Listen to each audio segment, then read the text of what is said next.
Here, we'd like to speak about Dinei Shmitat Ksafim and the inyan of doing a Prozbul, which is already, on the last minute already, because Rosh Hashanah is coming. As soon as Rosh Hashanah starts, right away, all the chovot are nishmat. They right away are cancelled. And therefore, it's very important. It's crucial for those that have loans, and as we'll see, we almost all of us have loans, to make a Prozbul.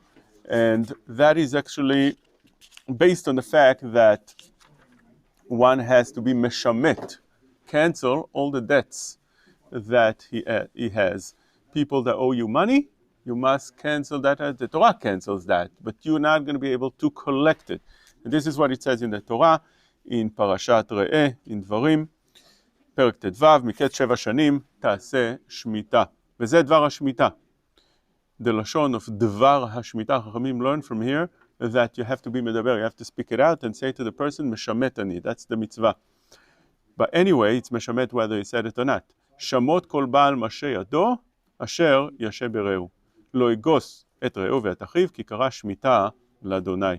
You're not allowed to collect the money once the end of the Shemitah year came, which is now. You learn that it's machloket by the way Rishonim, according to the Rosh, the Shemitah starts in the beginning of the Shemitah year, and other Rishonim that we follow, la halacha, hold it's the end of the Shemitah year, and they learn that also from the fact that we have in the end of the Shemitah, the mitzvah hakel, and from there they learn also that it's done in Dinei Shmitat Ksafim at this time. So this is what it says here, and that mitzvah is a mitzvah deoraita at the time that the Yovel is noheg. When there's no Yovel, as now, because Yovel only practices when you have majority of Klal Yisrael in Eretz Yisrael, and since today the majority of Klal Yisrael are not in Eretz Yisrael, the Shemitah is only miderabanan. Chachamim will metaken Shemitah, so people would not forget the inyan of the Shemitah. But whatever it is, once Beit Din metaken such a thing, so the Shemitah takes place at the right time and cancels out all the debts. Now, before that comes the Torah and warns you, be careful. Don't think that if Shemitah is coming close, you should not give loans. The Torah speaks very harshly here.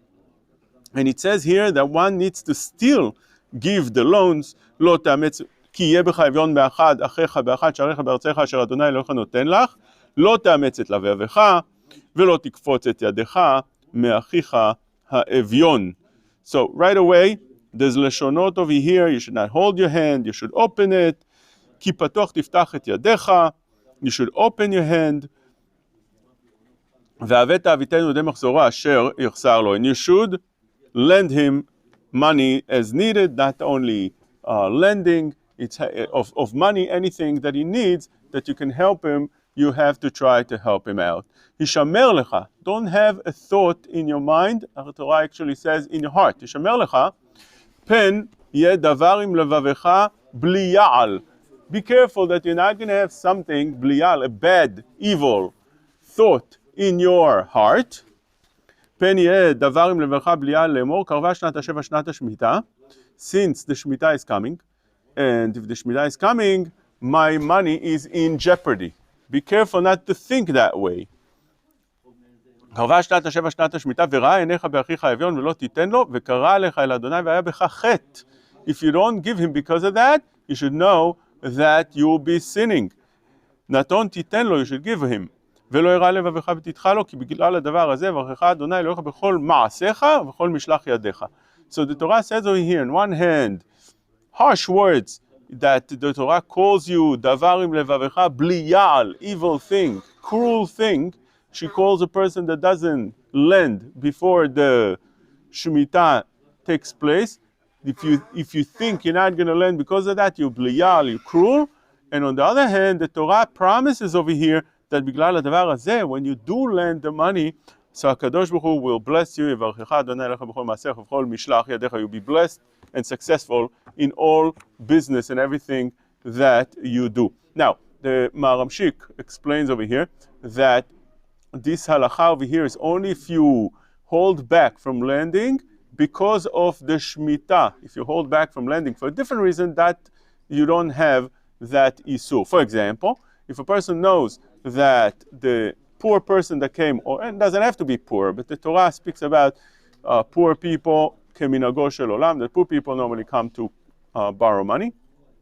If a person comes to lend from you money, and you know that the person is not careful, he doesn't pay back, he has a bad credit, you lend him in the past, he didn't pay, you know that unlikely you're going to get your money, or even if you are doubtful, so then, and for that reason, the Torah doesn't say that you should sacrifice your money, you should give away your money, and not protect it in any way. On the contrary, when that happens, a person must protect his money. And if you know a person doesn't have a good credit, you don't have to jeopardize your money. What we're talking about over here is somebody that you know that he's going to pay you, a person that usually pays. You lend him, he has a good name, he has a good credit, he has no reason not to pay you. And the time to pay for that loan is before the time of Shemitah, because if it's after, anyway, it's not meshamet. Because if you lend somebody, המלווה לחברו ל10 שנים, אין השמיטה משמתו, אין היובל משמתו.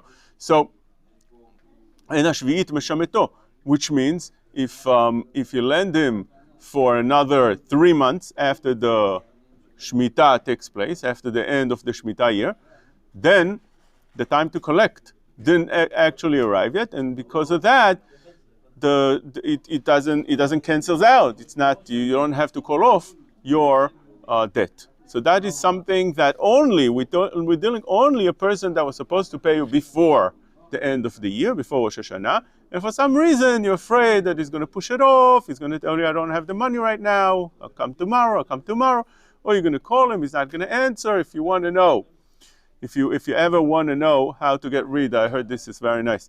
If you have somebody that's bugging you a lot, you want to get rid of him, what's the best way to get rid of him?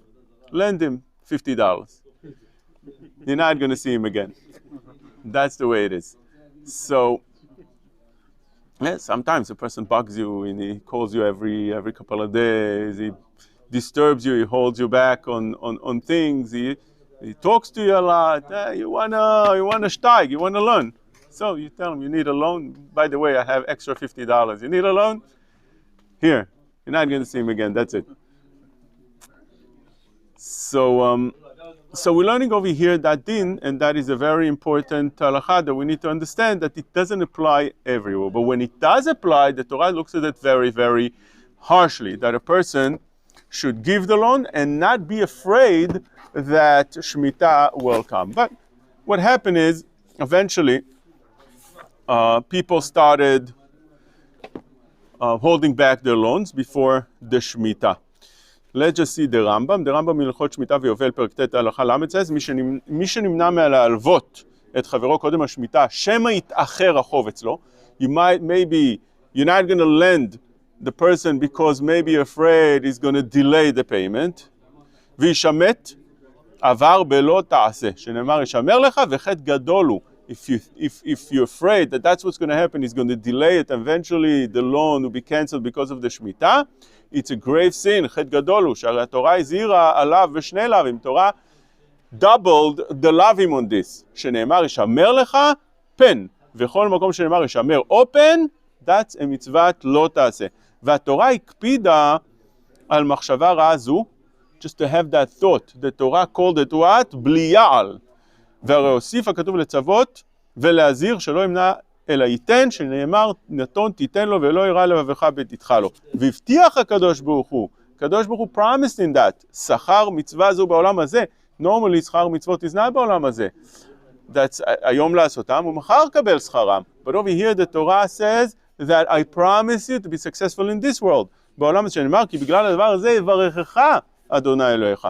Okay? So now that we have this mitzvah, that's a wonderful thing. But what happened was, it still didn't hold back from the rich people to hold their loans and not give it to those that needed it. And therefore, because of that, at the time of Hillel, he established what is called Prozbul.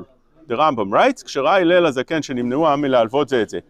People stopped giving the loans, ועוברים על הכתוב בתורה, ישמר לך פן יהיה דבר, and they violated the pasuk in the Torah. התקין Prozbul. He constituted, he made a takana that a person should make Prozbul. כדי שלא ישמט את החוב עד שילוו זה את זה. Now, people will be secured giving loans because the loan is secured. ואין הפרוזבול מועיל אלו בשמיטת כספים בזמן הזה שמדברי סופרים. Okay? That was a takana of Hillel. What does it mean, Prozbul? Prozbul is a word that's made out of two words. What are they? Prozbul. Proz takana.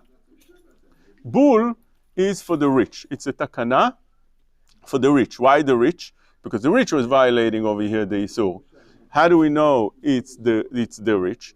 The Gemara learns it from that it says on pasuk in the Tanakh.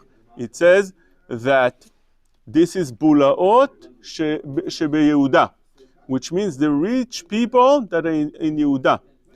That is what the Torah brings down, and therefore we learn from here that Prozbul is the takana for the rich. That's what it is. So